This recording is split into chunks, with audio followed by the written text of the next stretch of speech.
Hello అండి. నేనైతే new ఇయర్‌కి మా ఇంట్లో ఒక స్పెషల్ అయితే చేశానండి. ఏం స్పెషల్ అనుకుంటున్నారా? అదేనండి, చికెన్ కీమా బిర్యానీ చేశాను.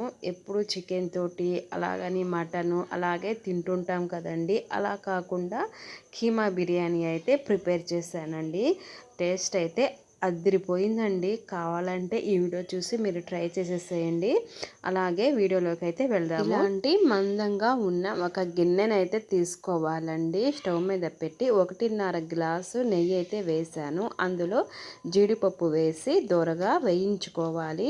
చూసారు కదా, ఇలా ఫ్రై అయిన తర్వాత పక్కన తీసేసి అందులో ఇంకా తెలిసిందే కదండి, మసాలా దినుసులన్నీ వేసుకోవాలండి. చెక్క, యాలకులు, లవంగ, మరాఠీ మొగ్గ, బిర్యానీ ఆకు, ఇంకా ఇలాంటివన్నీ మసాలా దినుసులన్నీ వేసుకోవాలి. వేసుకుంటేనే టేస్ట్ బాగుంటుంది.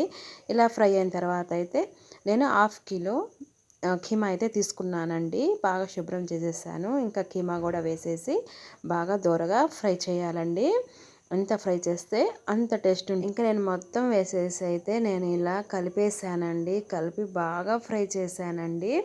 ఇలా ఫ్రై అయిన తర్వాత అయితే అప్పటికప్పుడు మిక్సీ పట్టిన అల్లం వెల్లుల్లి పేస్ట్ అయితే వేసానండి. ఒక 4 స్పూన్లు ఉంటుంది. వేసి అది కూడా బాగా ఫ్రై చేశానండి. ఫ్రై అయిన తర్వాత కొంచెం కొబ్బరి పేస్ట్ వేసాను. 2 స్పూన్లు వేసానండి. కొబ్బరి పేస్టు ఆప్షనల్ అండి, నేనైతే వేసాను అండి. ఇలా ఫ్రై అయిన తర్వాత అయితే ఒక స్పూను కారము, ఒక అర టీ స్పూను పసుపు వేసి ఇది కూడా బాగా కలిపి ఫ్రై చేసేసానండి. చూసారు కదా మీరే. ఇలా ఫ్రై అయిన తర్వాత అయితే కొత్తిమీర తరుగు అలాగే పుదీనా తరుగు కలుపుకుంటూ బాగా ఫ్రై చేయాలండి. ఇప్పుడు నేనైతే గరం మసాలా, చికెన్ మసాలా, బిర్యానీ మసాలా, ధనియాల పొడి అంతా కలిపి వేసేసి ఇంకోసారి అయితే బాగా ఫ్రై చేసేసానండి. ఇప్పుడు రుచికి సరిపడంత వేసి కలిపి కొంచెం అయితే ఉడకనివ్వాలండి. ఉడకనిచ్చి ఇంకా స్టవ్ ఆఫ్ చేసేసి చల్లారనివ్వాలి. నేనైతే పక్కన పెట్టేశానండి. ఇప్పుడు ఎసురు నీళ్ళు తీసుకుని అందులో మసాలా దినుసులన్నీ వేసేసేయాలండి. చూసారు కదా, కొంచెం ఉప్పు వేసాను, కొత్తిమీర తరుగు అలాగే పుదీనా తరుగు, 1.5 స్పూను అల్లం వెల్లుల్లి పేస్ట్, అలాగే 1/2 గ్లాస్ అయితే ఆయిల్ వేసేసానండి. 4-5 పచ్చిమిర్చి చీల్చి కూడా వేసి స్టవ్ మీద అయితే పెట్టేశాను. అసలు ప్రాసెస్ ఇప్పుడే ఉందండి. కొత్తిమీర తరుగు, పుదీనా తరుగు, ఫ్రైడ్ ఆనియన్స్ ఒక 2 గుప్పెళ్ళు అయితే వేసుకోవాలి. అలాగే 1 కప్పు పెరుగు, 1 స్పూను గరం మసాలా వేసి మొత్తం కలిసేటట్టు బాగా కలపాలండి. చూసారు కదా, బాగా కలుపుకోవాలి. అయితే ఇది మాత్రం మర్చిపోబాకండి.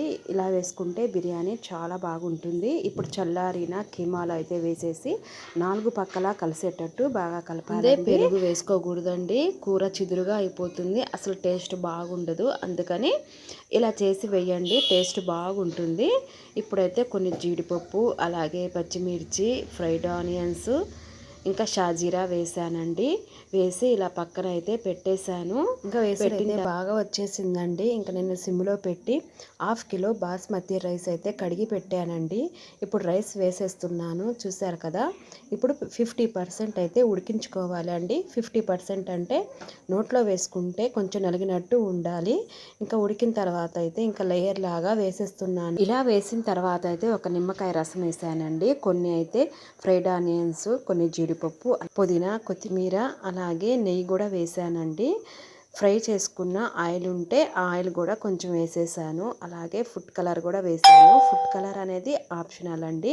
ఇంకా రైస్ వంచుకున్న కొన్ని నీళ్ళు అయితే వేసానండి. ఒక 2-3 గరిటెలు అయితే వేసాను. వేసి ఒక 10 నిమిషాలు అయితే మూత పెట్టి స్టవ్ మీద పెట్టేశానండి. 10 నిమిషాల తర్వాత అయితే కొంచెం ఉడకాలి. మళ్ళీ స్టవ్ మీద అయితే బరువు పెట్టి పెట్టేశాను. అంతే అండి, స్టవ్ ఆఫ్ చేసేసి ఒక 5 నిమిషాలు అయితే పక్కన పెట్టేశాను. ఇంకా రెడీ అయిపోయింది కీమా దమ్ బిర్యానీ. చాలా బాగుందండి. మీరు ఒకసారి అయితే ఇలా ట్రై చేయండి. ఇంకా కాంబినేషన్లో అయితే చికెన్ దాల్చా అయితే చేశానండి నా స్టైల్లో. ఈ వీడియో నచ్చితే లైక్ చేయండి, షేర్ చేయండి, కామెంట్